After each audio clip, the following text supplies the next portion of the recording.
నమస్కారం, welcome to our channel. నేను మీ పద్మావతి. వాస్తు సామ్రాట్, వాస్తు విభూషణ్ కాటిగర్ హరి గారు, వాస్తు పండితులు. ఈరోజు ఆయన మన స్టూడియోలో ఉన్నారు. ఆయనతో మాట్లాడి తెలుసుకునే ప్రయత్నం చేద్దాం. చూసేసేయండి. నమస్కారం గురువు గారు. సార్, యాక్చువల్గా ఆయాది గణితం అని అంటారు, అంటే ఆయం అందరికీ అర్థమయ్యే భాషలో.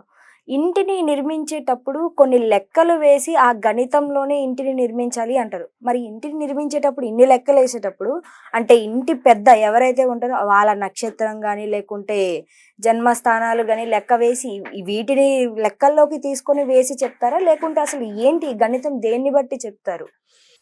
సో ఒక ఎగ్జాంపుల్ గా మాట్లాడితే ఫస్ట్ మీకు అర్థం కావడానికి ఒక మాట చెప్తాను. ఒక అబ్బాయికి అమ్మాయికి మ్యాచింగ్ చేస్తారు కదా జనరల్ గా. అవును. అలాంటి మ్యాచ్ చేసేటప్పుడు ఇద్దరికి సంబంధించిన జాతకాలు తీసుకుంటాం కదండి. మరి ఎందుకు అంటారు జనరల్ గా? ఎందుకంటే ఇద్దరు జీవితాంతం కలిసి ఉండాలి కాబట్టి, ఇద్దరిలో ఏమున్నాయో జాతకంలో తెలుస్తుంది కాబట్టి. రైట్. నేను ఇప్పుడు అది కూడా మీకు ప్రశ్నిస్తాను. చాలా మంది రెండు క్యాలిక్యులేషన్స్ చూసి బాగుంది, గుణాలు గాని గణాలు గాని బాగున్నాయి, 36కి ఒక 20-25 వచ్చినాయి, బాగుంది అని పెళ్లి చేసేస్తాను. అవి కూడా ఫెయిల్ అవుతాయి. అవును. బట్ ఈ కాలంలో ఇన్డెప్త్ కి పోయి మొత్తం ఇదంతా పరిశీలించి చెప్పే వాళ్ళు చాలా అరుదు. ఎందుకంటే పంతుల పరిస్థితి కూడా ఎట్లయిపోయిందంటే ఏదో 50-100 రూపాయలు ఇచ్చే కాడికి మేము అంతసేపు ఏడ కూర్చుంటాం అనే కాడికి అయిపోయింది. నిజమే, వాళ్ళది కూడా 100%. నిజంగా వీళ్ళిద్దరి జాతకాలన్నీ తీసుకొని ఒక మినిమం కనీసం 1000-1500 రూపాయలు వాళ్ళకి ఇస్తే ఒక 1 day 2 days టైం తీసుకొని టోటల్ పరిశీలించి వీళ్ళ భవిష్యత్తు ఈ ఇద్దరు కలవడం వల్ల ఎట్లుంటది వాళ్ళు డిసైడ్ చేస్తారు, చెప్పేస్తారు వాళ్ళు. ఇది వద్దంటే ఇంకోటి, జస్ట్ బాగుందా లేదా. ఇప్పుడు ఎగ్జాంపుల్ నేను చెప్తాను. మీరు రోడ్డు మీద వెళ్తూ ఉన్నారు, ఫుల్ ఆకలి ఉంది, చెడు ఫుడ్ అక్కడ పక్కన ఉంది, ఇంకొక 20 నిమిషాలు అయితే మంచి ఫుడ్ దొరుకుతుంది. ఈ ఆకలికి తట్టుకోలేకపోతే మీకు ఏమవుతుంది? చెడు ఫుడ్ తినాలి మీరు. ఒక్క 20 నిమిషాలు ఉపయోగింటే మంచి ఫుడ్ వస్తుంది. ఈ కాలంలో పెళ్లి సంబంధాలు ఎట్లయిపోయినాయి అంటే, ఇప్పుడు ఈ అమ్మాయి దొరకకపోతే అది కూడా దొరకదురా బాబు, నీకు పెళ్ళే కాకపోవచ్చు, ఇంకా దొరికేది కష్టం ఉంది అన్నప్పుడు ఏం చేస్తాం? సరే ఏదో ఒకటి చేసుకుందాంలే అన్నట్టు అయిపోతుంది కదా. అలాగే ఇప్పుడు ఈ మ్యాచింగ్ చేసి ఎందుకు మీరు క్యాలిక్యులేట్ చేస్తున్నారు అని ఎవరన్నా ప్రశ్నిస్తే వాళ్ళిద్దరూ బాగుండడం కోసం. రైటా? ఓకే. మీరు ఒక ఇంటి నిర్మాణం చేస్తున్నారు. ఈ ప్రతి ఒక్క వస్తువుకి ఒక ప్రాణం ఉంటుందని తెలుసా మీకు? ఉంటుందా? రైట్. ఒక ఇంటి నిర్మాణానికి కూడా ఒక సోల్ ఎనర్జీ, ఒక ప్రాణం అనేది ఉంటుంది. క్లియరా? ఆ ప్రాణం ఎవరికి మ్యాచ్ కావాలి అంటే మీరు ఏం మాట్లాడతారు? ఇప్పుడు ఒక చైర్ తయారు చేస్తున్నా, మంచి చైర్ చూస్తే సూపర్ లగ్జరీగా ఉంది. మీరు అటు మూలకో ఇటు మూలకో కూర్చుంటారు, అసలు మీకు కంఫర్టే లేదు. ఇటు చేయబెట్టడానికి అయితే అటు దూరం వెళ్ళాలి, లేకపోతే ఇటు దూరం వెళ్ళాలి, మీకు కంఫర్టే లేదు. ఇది మీకు పని చేస్తుందా? పని చేయదు. కానీ చాలా 5 లక్షలు పోనండి అవన్నీ ఎందుకు. మీ చెప్పుల సైజ్ ఎంత? 4. నేను 10 తీసుకొచ్చి 10 లక్షల చెప్పులు మీకు ఇస్తా, తొడుకొని తిరుగుతారా మీరు? ఎందుకండి? నాకు పనికి రావు కాబట్టి. 100 రూపాయల చెప్పులు మీకు సెట్ అయినవే మీకు కావాలి. Yes sir. అలాగే ఇక్కడ గుర్తుపెట్టుకోండి, మీ ఇంటి నిర్మాణం మీ నక్షత్రానికి ఎంత మ్యాచ్ అయితే అంతే తీసుకోవాలి.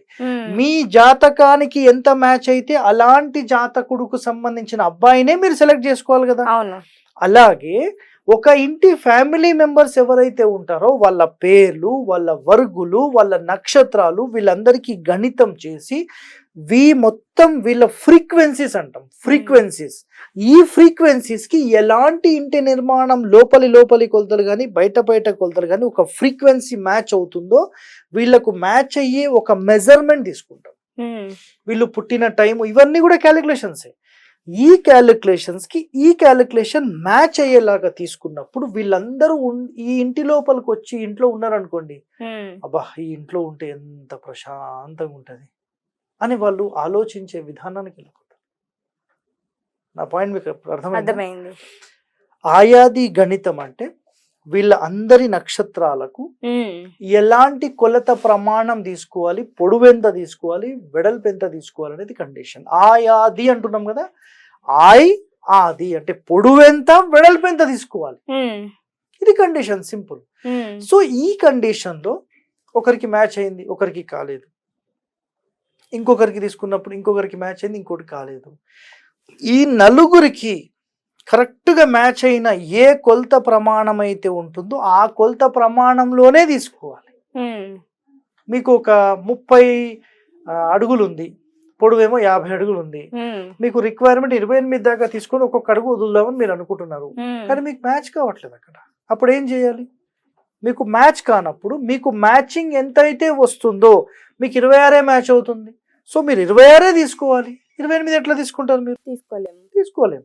సో నేను 26 అంటాను, మీరు అప్పుడు ఏమంటారు? సార్ మాకు 26 అయితే సరిపోదు, మాకు 28 కావాలి. నేనేం చేయలేను. ఇప్పుడు మంచి భర్త కావాలన్నా, ఓ 1,00,000 రూపాయలు సంపాదించే భర్త కావాలన్నా అంటే మంచి భర్త కావాలి, కానీ 1,00,000 రూపాయలే కావాలంటారు అందరూ.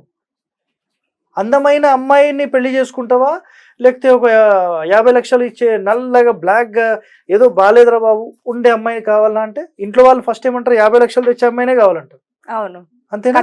తెస్తున్నారు. సో మంచి మనసున్న అమ్మాయి కావాలా, అందంగా ఉండే అమ్మాయి కావాలా? మంచి మనసు.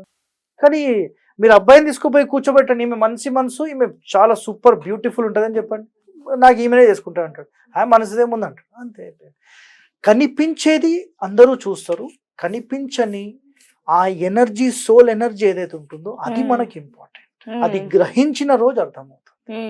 అంటే ఈ విలువ ఎప్పుడు అర్థమవుతుంది అంటే, ఇప్పుడు ఎగ్జాంపుల్ చెప్తున్నా, ఒక అమ్మాయిని పెళ్లి చేసుకొని ఆమెతో నరకంగా అనుభవించి అప్పుడు మంచి మనసున్న అమ్మాయి అందంగా లేకపోయినా అప్పుడు ఆమె చేసుకుంటే ఇప్పుడు నా జన్మ సమాప్తం, ఇప్పుడు నాకు చాలా హ్యాపీ, ఈ లైఫ్ నేను కోరుకున్నా నాకు అలాగే ఉంది అని అప్పుడు అనుకుంటాడు అనుభవించిన తర్వాత. అందుకే వాస్తు దోషాలతో అందరూ అన్ని అనుభవాలు అయిపోయిన తర్వాత మాకు మంచి వాస్తుతో కావాలి సార్, మీరు ఎట్లా అంటే అట్లా అని అప్పుడు దారికి వస్తారు. అప్పటిదాకా వీళ్ళు రారు. ఆయాది గణితం అంటే ఇంటి అందరి నక్షత్రాలు తీసుకొని వాళ్ళకు మ్యాచ్ అయ్యే ఒక కొలత ప్రమాణం తీసుకొని వాళ్ళకు నిర్మించి ఆ ఇంటి లోపల వాళ్ళు ఉంటే 100% హ్యాపీయెస్ట్ లైఫ్ ఉంటారు. వాస్తు పరంగా ఇల్లు కట్టుకుంటే మేము కోటీశ్వరులు అవుతాం, లేకపోతే మేము ఇన్ని స్థలాలు కొంటాం, ఇంత కంపెనీ, ఇవన్నీ పనికిరాని మాటలు.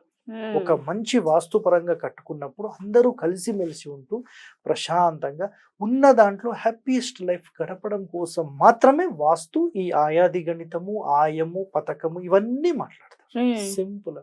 మరి సార్ కొంతమంది మనం సొంతంగా కట్టుకుంటే ఈ వాస్తు ఇవన్నీ కూడా మనం లెక్కలు వేసుకొని చూసుకొని చేసుకోవచ్చు, కానీ కొన్ని సార్లు కొంతమంది దగ్గర కొనడమో లేకుంటే మనం వాటిని లీజుకి తీసుకోవడమో చేస్తూ ఉంటాము. మరి అలాంటప్పుడు ఎలా దీన్ని మనం హ్యాండిల్ చేయగలుగుతామంటారు? ఏం లేదు, అది ప్రాపర్ గా మ్యాచ్ లేదు, మ్యాచింగ్ లేనట్టే అక్కడ. సింపుల్ అంతే. ఇల్లు చూసి అట్లీస్ట్ ఏదైనా ఒకటి సెట్ చేయాలి. ఇప్పుడు హస్బెండ్ వైఫ్ మ్యారేజ్ అయిపోయింది, ఎప్పుడు కొట్లాడుతున్నారు, ఏం చేస్తారు? పోయి కూర్చుంటారు, సంజాయిస్తారు, ఏదో ఎవరన్నా ఒకళ్ళు అడ్జస్ట్మెంట్ కావాలమ్మా, పోనీ ఏదో ఈ పూజ అన్న చేసుకోండి, పరిహారం చేసుకోండి, కొంచెం మీకు బాగుంటారు, అది చేసుకుని వచ్చా ఇప్పుడు బాగుంది, కొంచెం బాగుంది. ఆ లైఫ్ రాదు, ఒరిజినాలిటీ రాదు. ఇప్పుడు ఈ చెయ్యి ఉంది, ఈ చెయ్యిని ఇరగొట్టేసేసి నేను జాయిన్ చేస్తాను నీకు 10,000 ఇస్తా అని చెప్తా, ఒరిజినాలిటీ రాదు, జీవితాంతం రాదు. ఒరిజినలే కట్టేటప్పుడే అలా తీసేసి మళ్ళీ కొత్తది కట్టుకుంటారు. నిజంగా గురుగారు చాలా చక్కగా వివరణ ఇచ్చారు. ధన్యవాదాలు.